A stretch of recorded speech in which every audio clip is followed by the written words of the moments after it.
주님의 주된 관심사가 무엇일까요?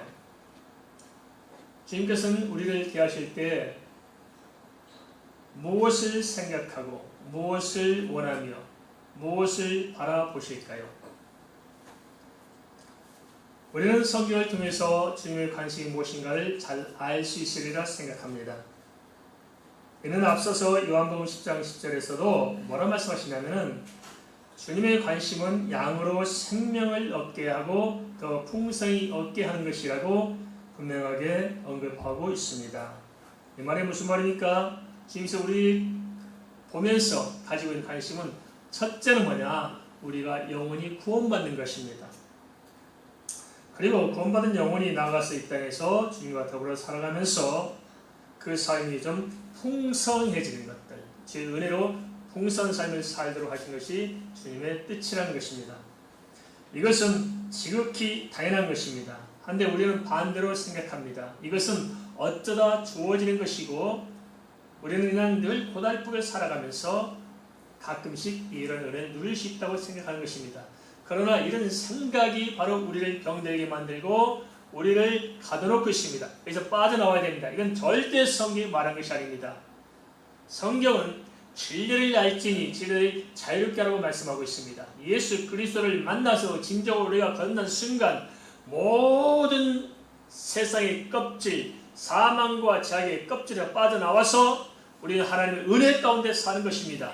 그래서 매 순간순간 하나님이 살아계시며 나와 함께 하시며 내 삶이 인도하시며 하나님께서는 나의 아버지 하나님으로서 내 앞에 하나님 어떤 분인가를 보여주고 우리는 경험하며 사는 것, 이게 바로 신앙생활입니다. 있습니까? 생각을 바꿔야 됩니다. 우리 잘못 생각하고 있습니다. 그러니까 우리 속에서 정말 가슴이 답답하고 은혜가 메마르고 뭔지 모르게 갈급한데도 불구하고 해결하지 못하고 있습니다. 믿음으로 내 자신이 그런 모든 어둠 속에 빠져나와야 되는데 내 스스로 나를 가둬놓고 그 안에서 생각하고 있기 때문에 우리는 참된 신앙의 은혜를 알지 못할 수가 있다는 것입니다. 요한복음 3장 16절에 소개한 사랑 말씀입니다. 지금 이 땅에 오신 목적은 믿는 자마다 멸망하지 않고 영생을 얻게 하려고 하심이라고 분명히 제시하고 있습니다. 그래서 우리 예수 믿는 사람에게는 소망이 있는가요? 모든 사람들이 죽음을 앞에 두고 다 초조합니다. 불안합니다. 답답합니다. 세월은 흘러가고 얼굴에 주름살은 들어가고 떠날 자는 가까워 오는데 이 죽음을 생각할 때 너무너무 겁이 나고 두렵고 몸서리칩니다. 허망합니다. 그래서 인생이 뭔지 답답하고 불안하고 초조합니다. 그건 아닙니다. 우리는 영원한 소망인 줄 믿습니다. 하늘의 체질이 풀어질지라도 우리는 그의 거하는 바 위에 새하늘과 새 땅을 바라보는 것입니다. 우리는 죽음을 뛰어넘어서 사망을 뛰어넘어서 우리는 영원한 생명을 바라보는 것. 그러기에 우리 예수 믿는 사람은 심장이 뛸 수밖에 없는 것입니다. 하루하루가 감동이 있고 하루하루가 소망이 넘치고 기쁨과 감사로 우리는 살아갈 수가 있다는 것입니다. 그리고 친히 하나님께서 우리와 함께 하시고 성령으로 역사하시고 우리 인도하시기 때문에 예수 믿는 삶은 가슴 벅찬 감동의 삶이 되는 것이 지극히 정상적이라는 것입니다. 당연한 것입니다. 하나님께서 그렇기 때문에 하나의 모든 사역을 여기에 초점을 두고 있습니다. 모든 인류의 역사를 이끌어 가신 하나님의 손길도 어디 있느냐, 또 각 교회를 바라보는 하나님의 초점도 어디 있느냐, 우리 각 사람에게 하나씩 요구하신 무엇이냐 할 때도 하나님께서는 결국 궁극적으로는 우리가 영원히 구원받고 그리고 우리가 하나님의 은혜 가운데 살도록 하는데 하나님께서는 집중되어 있는 것입니다. 그래서 우리가 축복 하는데요, 잘 모르는 것 같아요. 우리는 너무 기복적인 축복이 돼 있어요. 그래서 벗어나야 됩니다. 우리가 축복이 뭡니까? 하나님과 더불어 살아가는 자체가 축복이고 주 안에 있는 것이 복입니다. 주 안에 있어 내가 하나님의 자녀고 하나님의 아버지는 하나님의 인생을 이끌어 가시고 친히 주장하신 것입니다. 그게 축복입니다. 하나님 향해 가까이 가는 것이 복이고 멀어져 가는 것이 저주라는 것입니다. 그래서 우리가 하나님이 기뻐하는 일에 중심을 두고 살아가면은 하나님께서 모든 삶을 선히 인도하시면서 합력하여 선을 이루게 하신 것입니다. 동의하십니까? 그게 예수님도 사는 거예요.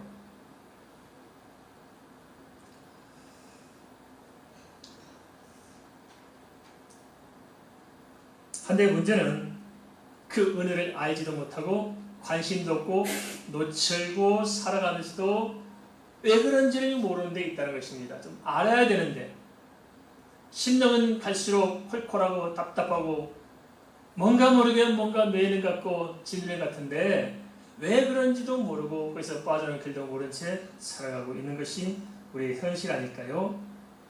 요한복음 10장 16절에 이러한 문제 앞에서 예수 그리스도의 계획을 이렇게 이야기하고 있습니다.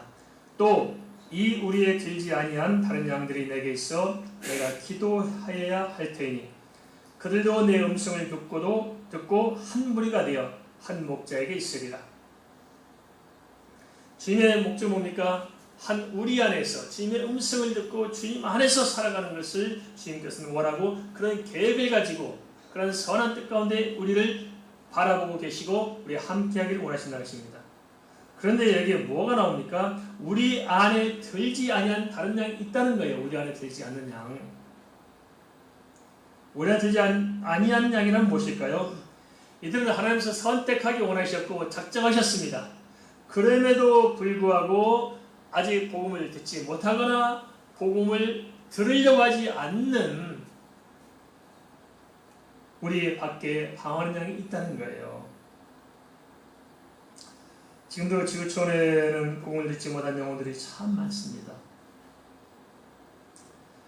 요한복음 10장 16절 우리 안에 들지 아니한 양이란 이 단어를 통해서 볼 때 주님의 마음이 어디에 있는지를 볼 수 있습니다. 그것을 요한복음 6장 39절은 또 이렇게 말씀하고 있습니다. 나를 보내신 이의 뜻은 내게 주신 자 중에 하나도 잃어버리지 아니하고 마지막 날에 다시 살리는 이것입니다. 주님께서 원하는 것은 무엇입니까? 한 명도 잃어버리지 않고 다 살리는 것입니다. 우리 조교의 온 식구 단 한 명도 잃어버리지 않고 다 마지막 날에 주님 날에 참여할 줄 믿습니다. 이걸 원하는 거예요. 주님께서는. 한데 문제는 뭐냐? 주님의 관심과는 달리 교회 공동체 안에 있다고 하면서도 주님이 누구신지 별 관심이 없고요. 내 영혼이 어떤 상태인지 별 관심이 없고 철저히 무관심하다는 거예요. 우리 자신을 한번 들여다보십시다. 정말 우리의 관심은 어디에 있을까요? 주님의 관심을 가지고 있는 그 자리에 우리의 관심이 같이 가야 되는데 너무너무 다른 것 같습니다. 주님은 우리의 영혼, 정말 예수 안에서 은혜 가운데 사는 삶이 본질적인 데 관심을 가지고 있는데 우리는 그걸 떠나 있지 않습니까? 가만히 우리 자신을 들여다보세요. 우리 자신의 죄 때문에 정말 예수의 구원의 문제 때문에 얼마나 기도하고 얼마나 몸부림치고 얼마나 회개하고 그것을 위해서 주님 앞에 우리 가고자 얼마나 노력해온 적이 있었습니까? 내 자신의 죄성을 절망해본 적이 있습니까? 이 영혼 고향 문제 놓고 정말 심각하게 고민해본 적이 있습니까?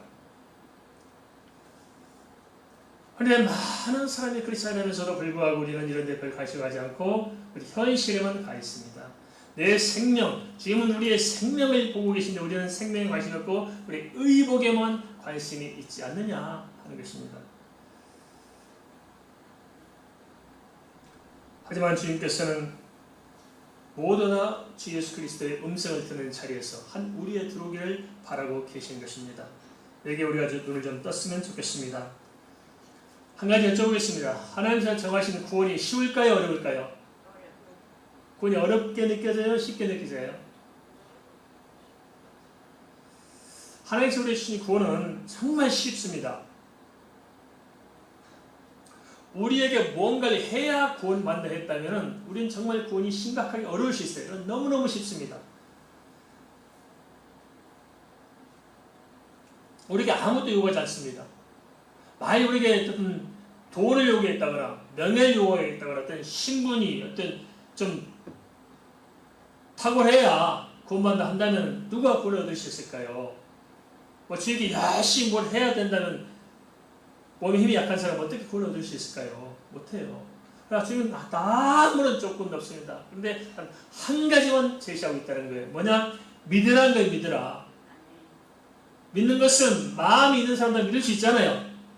살아있는 사람들이 많이 오는 사람 누가 있어요? 다 마음 가지고 있어요.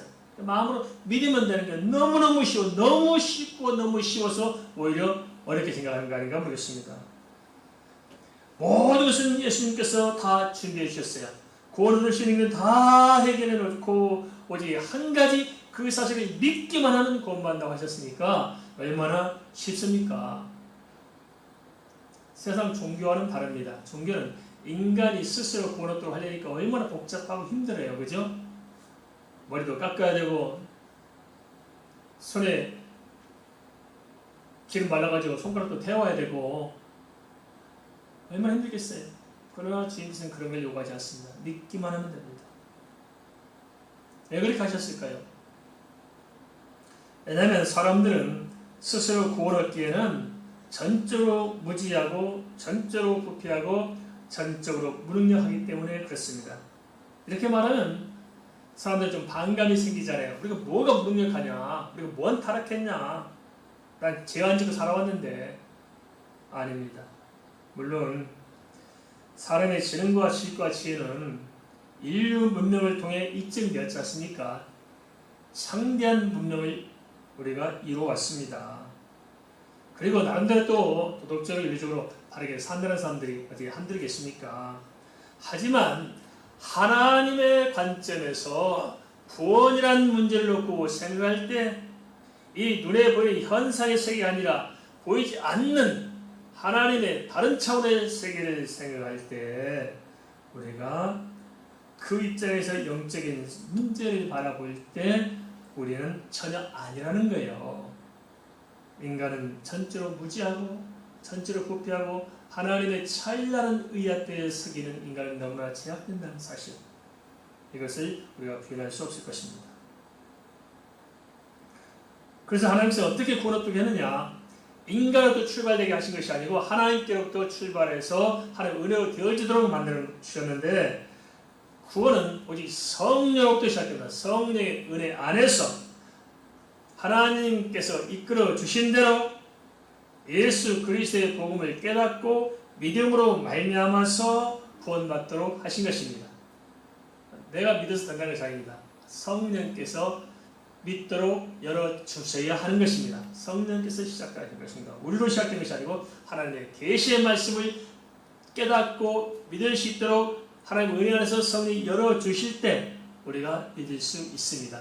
이런 점 보면 우리가 좀 생소하고 답답할 수 있겠죠. 그건 아닙니다. 우리가 마음을 열기만 하면, 두드리는 소리를 듣고 마음의 문을 열기만 하면 누구든지 제 음성을 듣고 제 은혜를 입을 수가 있는 것입니다. 근데 문제는 뭐냐? 구원을 너무 쉽게 이야기하니까 가치를 모른다는 거예요. 사람은 그렇더라고요. 뭐가 좀 투자해야 귀한 줄도 알아요. 그죠? 공짜로 주니까 귀한 줄을 몰라. 우리가 구원받는데 한 돈 10억 정도, 100억 정도 줘야 구원받는다면 얼마나 귀하겠어요? 근데 공짜니까 구원 받았는지 안 받았는지 관심조차 없을 수 있습니다.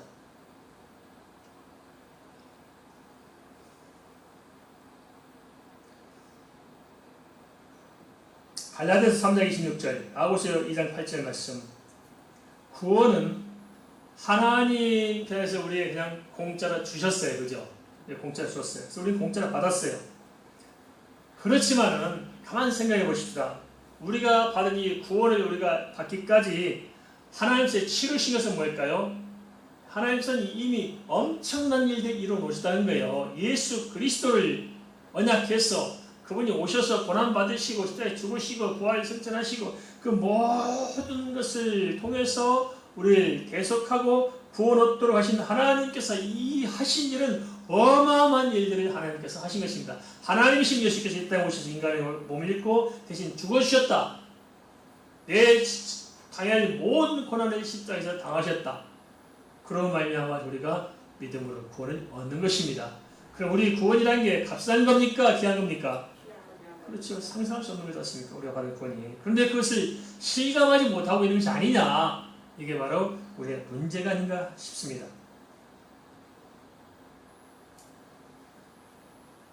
요한복음 10장 17절 18절은 그 사실 이렇게 기록하고 있습니다. 내가 내 목숨을 버리는 것은 그것을 내가 다시 얻기 위함이니 이로 말미암아 아버지께서 나를 사랑하시느니라. 이를 내게서 빼앗는 자가 있는 것이 아니라 내가 스스로 버리노라. 나는 버릴 권세도 있고 다시 얻을 권세도 있으니 이 계명은 내 아버지에게서 받았노라 하시니라. 예수님께서는 버릴 권세도 있고 얻을 권세도 있습니다. 그분이 결정하시고 그분이 하나님이시고 그분이 주관하십니다. 그래도 불구하고 스스로 결정하고 스스로 선택해서 우리의 죽으시기로 작정하시고 그 고난의 잔을 스스로 선택해 마신 것입니다. 사람의 입장에서는 믿은 것밖에 없지만은 그러나 주님께서는 나를 대신해서 십자가에서 죽어 주신 것입니다. 믿으십니까? 이 사실이 진짜 나의 사실로 받아들여지느냐 안 되느냐 이게 중요한 거예요. 머리를 뱅뱅거리지 마시고 진짜 한번 생각해 보십시다. 그 주님께서 나를 위해 죽으신 것을 진짜 내가 믿느냐? 그 사실적으로 받아들이냐? 이게 중요하다는 것입니다. 그 사실을 깨달은 사람은 은혜가 무엇인지를 압니다. 은혜. 그리고 그 사실이 믿어질 때 하나님의 새로운 은혜가 무엇인지를 발견하게 되는 것입니다. 그 가치를 좀 알았으면 좋겠습니다. 우리가 사실은 모르는 거예요. 한 가지 예를 좀 들어봅시다. 이해하기 쉽도록. 우리가 여기서 지금 에어컨도 쐬고 지금 스피커도 쓰고 그리고 전기도 불려 밝게 하고 있잖아요. 우리가 전기불 켜기 위해서 우리가 노력한 게 있어요? 스위치만 올렸을 뿐이에요. 우리는 그죠? 뭐 그냥 불을 켜기 위해서 우리가 몸부림치는 거 아니에요. 스위치만 올렸으면 됐어요. 그런데 우리가 전기의 혜택을 누리는 것이 그렇게 간단한 겁니까? 아니에요. 발전소를 세우기까지요. 얼마나 많은 사람이 죽은지 몰라요. 지금은 그래도 좀 건설을 잘해서 그렇지 모르지만 예전 경우는 미국 경우도 중국 이민자들 데려다가 썼는데 노동자들 데려다 썼는데 발전소 건설에서 몇백 명 죽었다고 하더라고요. 많은 죽어요. 위에서 떨어져 죽고 공사 쓸려가 죽고 다치고 죽고 많은 사람이 죽어가요. 그리고 홍수나면 또 관리하지요. 가뭄나무도 관리하지요. 그 얼마나 초긴장 하면서 만들고 전봇대를 세워야지요. 전선을 깔아야지요. 설치해야지요. 얼마나 복잡하고 그러겠습니까? 우리는 간단히 시점 딱 올리면 딱 쓰니까 간단하게 생각하지요. 아니요. 간단한 게 아닙니다. 우리 구원도 마찬가지입니다. 우리 믿기만 했어요. 그렇지만 주님께서 지불한 값은 간단하지 않았어요. 어마어마한 일들을 희생을 치러가면서 그럴 필요가 없는데 우리를 구원하시고자 나를 살리고자 주님께서 친히 감당하시고 그 일을 이루시고 예비하셨다는 것입니다. 이 사실들이 깨달아지고 믿어질 때 우리 믿음의 가치가 무엇인지를 알 수 있을 것입니다. 한데 문제는 그 가치를 몰라서 구원이 뭔지 별 의미가 없고 별로 시간 안 난다는 거예요. 그냥 살아가는 것 뿐이에요. 근데 성경 뭐라 말씀하시냐? 히브리서 2장 3절에 이같이 큰 구원을 정하니 여기면은 어찌 그 보응을 피하리요? 이 엄청난 대가를 주고 우리에게 구원해 주셨는데 너무너무 쉽게 생각하고 간단히 생각하고 무가치 생각해서 여기에 별로 그렇게 많이 와닿지 않고 교회 다니면서도 다른 것만 많이 구합니다. 이렇게 뭐가 좀 잘 되게 해주세요. 복 받게 해주세요. 뭐 출세하게 해주세요. 선거하게 해주세요. 합격하게 해주세요. 결혼 잘하게 해주세요. 자꾸 이렇게. 지금 성자는 우리 생명에 관심을 가지고 계신데 우리는 생명에는 관심이 없고 의복에만 관심이 있는 거예요. 이렇게. 그러다 보니까 정말 구원이란 이 핵심적인 사실을 놓치는 거예요. 이게. 그 관심도 못 갖게 되고요. 진짜 우리가 이 하나님의 구원이 얼마나 거대한 것이고 얼마나 소중한 것인가를 깨닫는다면 우리 안에 감사가 흘러넘쳐야 정당한 거 아닐까요? 감사가 있고 감격이 있고 예수 믿는다는 이 하나님의 자녀로서 선택받은 내가 예수 믿는 하나님의 자녀라는 것만으로도 우리는 감격스럽지 않을까요? 가만히 생각해 보겠습니다. 우리가 예수 믿는 것 이 사실이 깨달아지면 우리가 하나님의 자녀가 된 것만으로도 우리는 이미 성공한 겁니다. 세상에 성공한 거예요. 한번 따라서 하겠습니다. 예수 믿는 것이 최고의 성공이다. 믿습니까? 그런데 어때요? 우리 실제 그렇게 느낍니까? 예수 믿는 믿음이 중요할까요? 누가 일주일 주니까 바꾸자면 어떻게 하시겠어요? 바꾸면 안 바꿔요? 안 바꿀 거예요? 바꿀 거예요? 100만 원만 줘도 바꾸려고 맘 먹고 있죠. 바꿀 수 없는 걸 바꿨습니다. 양해를 받는 한 가지 정도 말씀드리겠습니다. 저는 이렇게 하나님의 말씀 들으면서 이렇게 예와 간장을 좀 싫어합니다. 하나님의 말씀을 희석시키고 싶지 않았었는데 이해를 돕기 위해서 부득불 하나만 말씀드리고 싶은 게 있어요. 제가 청년 시절에 다니던 교회에서 주일날 목사님께서 하신 말씀이 기억이 나더라고요. 뭐라는 말씀하시냐면 그 로마 시대 때 예수 믿는 사람들을 이렇게 핍박을 했잖아요. 근데 얼음장에 깨고 물속에다 다 집어넣었대요. 예수 믿는 사람을 집어넣고 로마 병사들이 지키고 그래서 이제 물에 수상시켜 죽이는 거예요. 못 나오도록. 그런데 그것을 지켜보던 로마 병사 하나가 갑자기 자기 로마 병사를 옷을 벗으면서 나하고 바꾸자 그러고 자기가 물속으로 들어갔더래요. 그래서 그런 순간 하나님 은혜가 있었겠죠. 그 병사가 예수 믿고 구원받는 것이 얼마나 소중을 알았기 때문에 그 안에 있다가 못 참고 기어나온 사람 대신에 자기가 대신 들어가서 죽었다는 것입니다. 죽음으로써 믿음을 고백하고 그러면서 그 말씀을 하신 거예요. 무엇이 중요한가? 죽음을 뛰어넘어서 영원한 생명을 바라본 자는 죽음도 두렵지 않다. 정말 믿음이라고 해서 이렇게 소중한 것을 갖추는 것이다. 영원히 구원받는 것은 이런 것이 아닐까. 우리 생명보다도 귀한 것이 예수 믿고 구원받는 것이 아니겠느냐. 이런 진정한 가치를 우리가 발견한다면 나머지 뭐 그렇게 세상에 귀한 거 뭐 있을까요? 그죠? 별로 그렇게 의미가 없어요. 그래서 아침에 이렇게 기도하면서 생각해 봤습니다. 글쎄요, 그래. 모두 다 주자. 우리가 영원히 가져가지 못하니까 잠깐 붙들고 있는 것을 그냥 집착해가지고 주지도 못하고 자기도 쓰지도 못하고 다 세상에 떠나잖아요. 그러지 말고 이제 살아있을 때 다 주고 떠나자. 저는 한 가지 그런 고심을 한 적이 있었습니다. 하나님, 나도 좀 베풀고 좀 살게 해줘, 베풀고. 하긴 하나님 줄 게 없어요, 하나님. 좀 많이 좀 주고 늘 내 아는 모든 사람에게 마음껏 좀 줄 수 있고 인생이 주면서 살았는데 하나님 나라에 줄 게 없습니까? 하고 고민을 많이 한 적이 있었습니다. 오늘 번뜩 깨달아진데 제가 줄 게 엄청 많다는 거예요.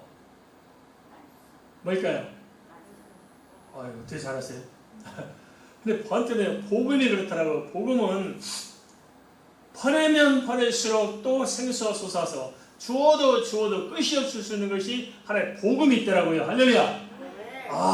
그렇구나. 그 사람 깨닫고 정말 가슴이 후련하더라고요. 그냥 온 세상에 내 마음껏 주고 싶다 했더니 그 기도 응답돼서 지금 주고 살잖아요. 할렐루야. 아이고 온 세상에 다 포도 끝이 없네. 사방팔방에서 그 복음 달라고 막 연락이 와가지고 죽어도 끝이 없어. 할렐루야. 주님께 행복해요. 물질도 그럴 것 같습니다. 저는 다 정리하면 빈소라서 빈소를 갔으면 좋겠다 싶어요. 다 주고. 제 책도 그렇습니다. 그래서 책들을 뭐 저작권이나 뭐다 다 없애버립니다. 네 이름으로 내서 해도 상관없다. 다 하고 뭐 원래 내 것이 어디냐? 하나님 주신 것이 내 거 아니다. 다 주께서 주신 것이지 뭐 그게 조금 뭐 거저 받았으니 거저 주는 것이 저작권이 뭐 필요 없으니까 할 수 있는 누구든지 좀 전할 수 있는 전해라. 그리고 책도 그렇게 지금 한 번에 미련한 곰탱이짓이에요. 이렇게 책도 안 팔고 웬만한 게 공짜 다 줘버립니다. 다 주고 굉장히 미련한 곰탱이한테 짓이잖아요. 그 책값을 어떡하라. 근데 하나님한테 채우세요. 주고 퍼주고 생명을 생각하고 영혼을 생각하니까 나머지는 해결됩니다. 할렐루야. 주님께서 우리에게 주신 삶이 이런 것인데 주님께 초점을 맞추면 살게 되는데 우리는 초점을 못 맞추네요. 왜 도대체 그럴까 싶다면서 세상 사람들 그러다 치더라도 교회 안에 들어와 있다고 해서 전부 다 주님의 우리 안에 든 양이냐? 그건 아니라는 사실입니다. 이걸 우리가 깨달아야 됩니다. 주의 음성을 듣고 주님 앞에 있어야 되고 주님의 다스림 안에 들어와 있어야 주님의 양이고 진정으로 구원이 무엇인가를 깨닫고 믿음의 가치를 아는 사람들인 것입니다. 근데 이런 사람들이 얼마 될까요? 다 이유가 많고 변명이 많고 구실이 많아요. 제대로 믿어야 되는데요. 한번 따라서겠습니다. 제대로 믿으십시다. 그렇게 말하니까 또 시간이 없죠. 다시 따르겠습니다. 나는 예수 그리스도의 자녀로서 사나 죽으나 주님만을 위해서 생명 바쳐 살겠습니다. 약속하십니까? 저하고 하신 것이 아니고 주님께 약속하신 것입니다. 그것은 아멘이고 그에 밖에 또 노멘인 게 이게 문제죠. 될 수 있는 것은 어찌 보면 간단하고 쉬운 일이지만 만만치 않으셨습니다. 왜냐? 그것은 어찌 보면 우리 자신의 속성입니다. 저마다 영적인 무지와 영적인 교만과 아집에 쌓여있지 않느냐는 것입니다. 자꾸 이런 것에 우리가 매가지고 진짜 구원의 길을 놓치는 경우가 있을 수 있다. 교회 안에 있을지라도 진정으로 예수 안에 있는 사람만이 구원받은 주님의 우리 안에 속한 사람들인 것입니다. 주님 안에 있어야 됩니다. 중요한 것은 포지션입니다. 뭐가 중요하다고요? 포지션. 내가 어디 있느냐? 내 뿌리가 어디 있느냐? 예수 그리스도 안에, 주 안에, 내가 주 안에, 주님이 내 안에 거기다 뿌리를 싹 받고 살아야 되는데 뿌리는 세상에 박아놓고 고기만 살짝 내밀고 또 살짝 밖으로 가고 이거 아닙니다. 아예 내 뿌리를 예수 안에 박아야 됩니다. 동의하십니까? 예수 안에 내립시다. 예수 안에. 그러면 진짜 자유해요. 사나지만 자유해요. 진짜 예수가 됐다 하면은 그때부터 자유가 무엇인지를 깨닫게 돼요. 아직은 아니 이미 죽은 목숨이고 이미 천국이 약속되어 있고 아직도 이 세상 뭐 별거 있겠냐. 사내가 주님 살다 가면 되는 것입니다. 할렐루야. 예수 그리스도 안에서 거듭나지 못한 사람은 요한복음 10장 10절에 복음을 드려야 하는 우리 안에 들지 못한 다른 양이라는 사실. 내가 진정 다른 양이냐 진짜 주님의 양이냐 깊이 좀 고민해봤으면 좋겠습니다. 그렇다면 우리가 이걸 어떻게 할 수 있을까요? 요한일서 5장 12절에 그렇게 말합니다. 아들이 있는 자에게는 무엇이 있고? 생명이 있고 하나님 아들이 없는 자에게는 생명이 없느니라. 딸만 있는 자는 생명이 없다는 거죠. 그게 아니고 여기서 아들은 예수 그리스도를 말합니다. 예수 그리스도가 내 안에 있는 자는 생명이 있고 예수 그리스도가 내 안에 없는 자는 생명이 없다고 분명히 말씀하고 있습니다. 한번 만져보세요. 있습니까? 없습니까? 있습니까? 있어야 됩니다. 내 안에. 예수가 내 안에. 있습니까? 진짜 있습니까? 있어요. 그러면 주님이 내 안에 있다는 것이 좀 뭘까요? 알기 쉽게 좀 예를 들어 보십시다. 좀 나눠 생각해 보았으면 좋겠다 싶어요. 주님이 내 안에 있다는 것이 주님이 나를 붙들고 있다는 말입니까? 내가 주님을 붙들고 있다는 말입니까? 내가 주님을 붙잡고 있어야 돼요? 주님이 나를 붙잡아야 돼요? 어느 쪽을 말하는 것일까요? 성경은 이렇게 말합니다. 내가 너희 안에, 너희가 내 안에. 이게 정답입니다. 다시 말하면 주님께서 나를 붙들고 있어야 됩니다. 그렇죠? 나를 붙들고 있어야 돼요. 이것이 내가 주 안에 있는 것입니다. 그러면 주님이 내 안에 있다는 말은 무슨 말입니까? 내가 주님을 붙잡는 거예요. 그래서 서로 마주 잡아야 됩니다. 알겠습니까? 맞아요. 주님이 나를 붙잡고 있는데 나는 아무 관심이 없어. 이게 우리 밖에 있는 양입니다. 복음 듣지 못하고 선택했는데도 관심 못해. 믿지 않아. 지금 끌고 가려고 하는데도 뿌리쳐. 근데 내가 막 붙잡고 있는 것 같아요. 그것은 인본주의 신앙이 있습니다. 신념일 수 있어요. 신앙이 아니라 성경 보셔야 되는데 진정한 신앙은 주의 성령 안에서 주님이 나를 붙들고 있고 진정한 믿음 안에서 내가 주님을 붙잡고 있는 것입니다. 그래서 주님과 내가 온전히 연합되는 것이 이게 진짜 믿는 것입니다. 알겠습니까? 내가 주 안에, 주가 내 안에. 이해되셨습니까? 진짜 믿는 사람은 그래서 5가지 정도, 많은 차이가 있지만 5가지 정도를 좀 정리해 보시죠. 다른 게 뭐냐? 첫째, 진짜 예수 믿는 사람은 고백이 달라요. 하나님을 아저씨라 하고 아버지라 불러요. 그러죠? 하나님이 아저씨예요, 아버지예요? 진짜 아버지 맞습니까? 그런데 나무 동네 아버지지 내 아버지 아닌 경우가 너무 많아요. 진짜 고백이 받게 된다. 주님이 누군가 내게 있어서 고백이 정확해야 되고, 두 번째는 정말 그 주님이 나의 주인이 되어야 된다. 나의 주인. 세 번째는 그 증거로 인격이 변화가 있는 것이고, 네 번째는 내 모든 삶을 통해서 주님이 함께 하신 증거가 따른 것이고, 다섯 번째는 소망이 틀려요. 이 땅에 소망을 두고 사십니까? 궁극적으로 주님 나를 소망을 두고 살고 있습니까? 우리가 이 땅에서 소망이 필요해요. 그렇지만 궁극적인 우리가 하는 날에 소망이 없이 이 땅에서만 소망을 두고 살면 사람은 타락해 버립니다. 알겠습니까? 궁극적인 소망을 가져야 되는 것입니다. 요한복음 10장 19절 21절은 분명한 차이점을 다시 이렇게 보여주고 있습니다. 이 말씀으로 말미암아 유대인 중에 다시 분쟁이 일어나니 그중에 많은 사람이 말하되 그가 귀신 들려 미쳤거늘 어째 그 말을 듣느냐 하며, 어떤 사람은 말하되 이 말은 귀신 들린 자의 말이니라. 귀신이 말이 아니라 귀신이 맹인의 눈을 뜨게 할 수 있느냐 하더라. 이들은 똑같이 예수 그리스도의 말씀과 이적을 보고 들은 사람들입니다. 한데 다른 것은 고사하고 예수 그리스도가 누군가 하는 고백부터가 다릅니다. 정말 하나님 은혜를 입은 사람들은 주님이 주님으로 보이고 그리스도가 보였지만, 아닌 사람들은 귀신 들렸다고 몰아붙이고 엉뚱하게 모함하고 있습니다. 그래서 정확한 고백, 신앙은 성령 안에서 정확한 고백부터 시작됩니다. 고백이 중요합니다. 그렇다면 도대체 왜 믿지 못하는 것일까요? 예수님께서 이한 그리스도이심에 대해서 어떤 자료가 부족하고 증거가 모자라고 어떤 말씀을 못 들어서 우리가 못 믿는 것일까요? 표적을 눈으로 보고 귀로 들었던 당시 유대인들조차도 지속적으로 그들이 구했던 것은 뭐냐? 그리스도인의 어떤 그리스도의 표적을 구한 겁니다. 표적을 좀 보여주시오. 그럼 우리가 믿겠어. 좀 말 좀 하시오.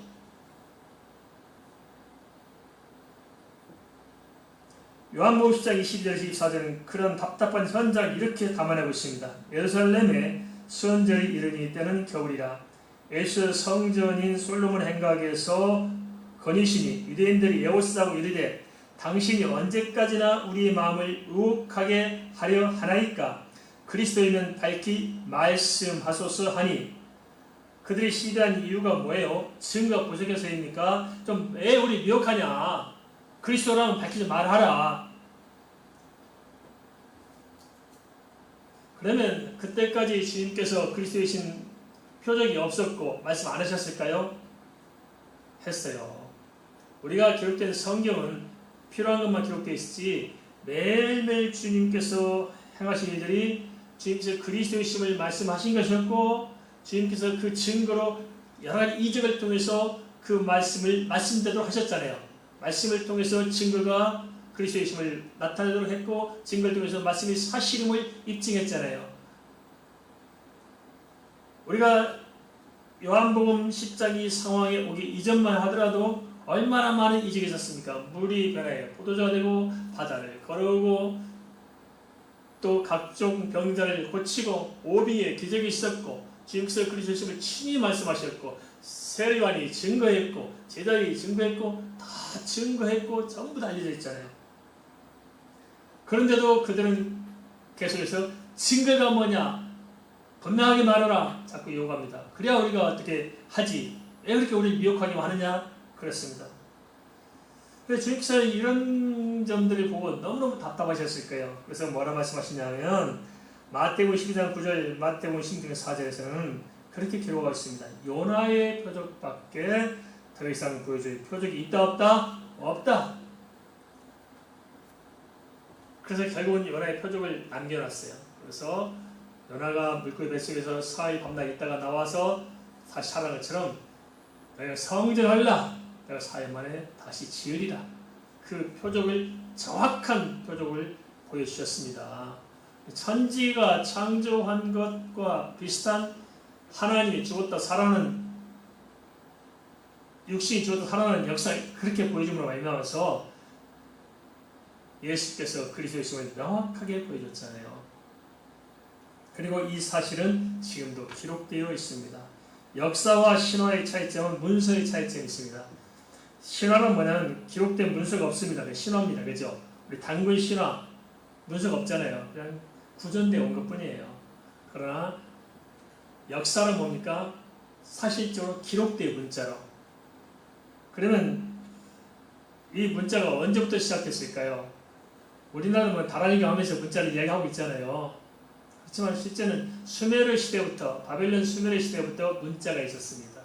우리 구약 성경도 히브리어로 기록되어 있잖아요. 예수님 태어나기 전부터 구약 성경 히브리서가 있었어요. 또 로마 시대 로마 글자가 있었죠. 그 로마 글자가 지금 우리가 쓰는 영어입니다. 그래서 영어는 말에 있지만 글자가 없었어요. 글자를 차용해다가 지금 영어를 쓰고 있는 것이 전 세계적으로 말해가 됐잖아요. 예수님 당시에도 문자가 있었어요. 그러니까 지금 우리 복음서도 다 기록되어 있잖아요. 기록할 수 있다는 것이 뭡니까? 검증할 수 있다는 것이고, 검증되어 기록되죠. 그래서 예수님의 이 십자가 사건과 부활 사건과 모두 다 문서로 기록된, 사실된, 입증된 거라는 것입니다. 바울도 우리 고백했잖아요. 만삭되지 못해서 난 나 같은 사람도 봤다. 500의 형제들이 동시에 주님의 승천을 본 것입니다. 그 주님의 승천을 봤던 사람들이 마가다락방에서 모여서 기도하다가 오순절 성령 역사가 사도행전에 일어나잖아요. 목격자가 있다는 게 분명하게. 그것이 기록한 겁니다. 그래서 주님의 십자가 사건을 통해서 이게 역사적인 사실임을 통해서 분명히 성경은 우리에게 증거도 보여주셨고 또 분명히 말씀도 하셨습니다. 근데 문제는 뭐냐? 우리가 안 믿는 거예요, 사람들이. 안 믿어요. 유대인이 똑같았어요. 그렇게 주님께서 500의 계절을 보여서 거기서 떠가다 먹던 인간들이 당신이 그리스도에서 표적을 주시셨 이러잖아요. 왜 그럴까요? 요한복음 10장 25절 26절은 이렇게 말씀하십니다. 예수가 대답하시되 내가 너에게 말했을 때 믿지 아니하는도다. 말했잖아요. 안 믿지요. 왜냐? 내가 내 아버지 이름으로 행하는 일들이 나를 증거하는 것이거늘 너희가 내 양이 아니므로 믿지 아니하는도다. 안 믿는 이유는 뭐예요? 아직 주님을 못 만난 거예요. 그래서 주의 음성은 주님의 자녀들이 듣게 되어 있습니다. 주님의 양이 아니라는 거예요. 다 공동체 안에 들어와 있으니까 다 예수입니다 하지만 안 믿는 거예요. 그러니까 주님의 음성이 안 들리는 거예요. 안 믿는 거예요. 우리 밖에 있지 말고 우리 안으로 들어오시기 바랍니다. 내가 주 안에, 주님 내 안에 거야 틀려질 것입니다. 우리는 너무 자고해요. 내 판단, 내 생각 뭔지 모르게 내 자신이 더운 껍질에서 못 빠져나오고 있기 때문에 주님을 주님으로 만나지 못하고 있는 것이 아니겠냐 하는 것입니다. 그래서 속히 빠져나오시기 바랍니다. 정말 주님은 살아계십니다. 정말 천국은 분명히 있습니다. 지옥도 분명히 있습니다. 정말 예수 안에서 우리는 구원이 있습니다. 그 신앙생활하는 것은 뭘 얻기 위해서 하는 것이 아니고 예수와 내가 만나기만 하면 내 삶은 은혜로 되어지는 것입니다. 그렇기 때문에 진짜 예수 믿으면 이 세상을 이기고 죽음과 사망을 뛰어넘어서 살아갈 수 있는 감격이 있고 능력이 있고 은혜가 있는 것입니다. 이것을 속히 회복하시기를 주의 이름으로 축원을 드립니다.